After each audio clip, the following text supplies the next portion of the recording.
श्री सद्गुरु महाराज की जय। अभी हम लोगों ने रामचरितमानस शाश्वतिक से पाठ में श्रवण कर रहे थे। प्रथम भक्ति संतन कर संगा और पंचम भक्ति क्या पढ़े? पंचम भक्ति में आया मंत्र दृढ़ विश्वास के साथ जपना चाहिए। यही अभी हम लोगों ने पाठ में श्रवण कर रहे थे। तो इस पर एक दृष्टांत है।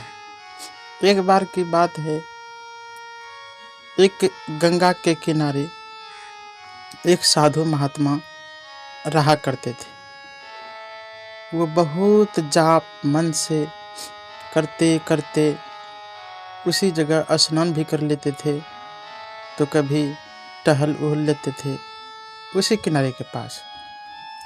कई व्यक्ति स्नान करने के लिए वहाँ जाया करते थे, लेकिन होता क्या है कि वो महात्मा जो थे वो बोलते थे कि जो चाहोगे सो पाओगे, जो चाहोगे सो पाओगे। लेकिन जब लोग स्नान करने के लिए जाते थे तो इन बातों को सुनते थे, तो लोगों को लगता था कि वो पागल है, महात्मा पागल है, उसके बातों पर ध्यान नहीं देना चाहिए, झूठ मूठ का खाली बोल रहे हैं कि जो चाहोगे सो पाओगे। लेकिन एक जो सज्जन व्यक्ति थे वो जानते थे साधु की महिमा के बारे में।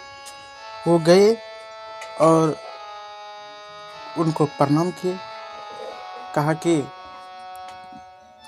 महाराज आप बताइए कि आप ये क्यों कह रहे हैं कि जो चाहोगे सो पाओगे। तब उस महात्मा ने कहा कि बेटा, अगर तुम जो चाहोगे न संसार में तो तुम्हें वो मिल जाएगा, लेकिन मेरी बात को ध्यान में रखना होगा। कहा कि तब तो हमको हीरो का मालिक बना दीजिए, हम आपकी बात को रखने के लिए तैयार हैं।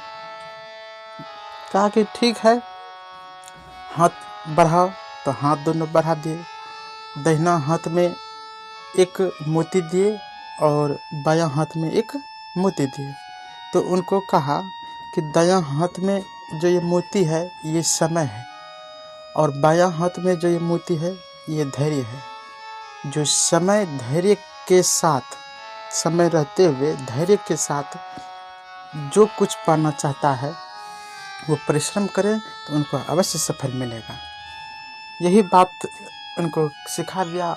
वहाँ से वो व्यक्ति चला जाता है। जब जाते हैं तो ये जब भोज खाने के लिए जाते थे तो उनको यही साधु की बात को याद आते थे कि जो चाहोगे सो पाओगे, जो चाहोगे सो पाओगे, हमको पाना है, हीरो का मालिक बनना है। तो ये चले गए कहाँ?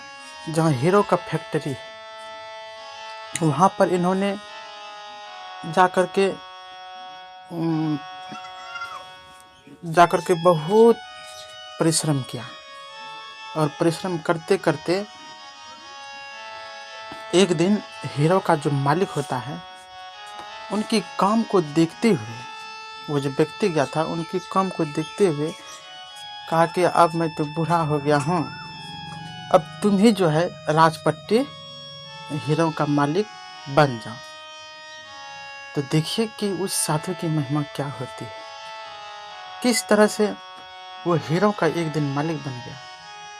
क्यों? क्योंकि वो जब भोज करने के लिए जाते थे तो समय को नहीं गवाते थे, तुरंत वो आ जाते थे। इस तरह जो साधु की बात को मानता है वो एक न एक दिन अवश्य उस परमात्मा को भी पा लेता है।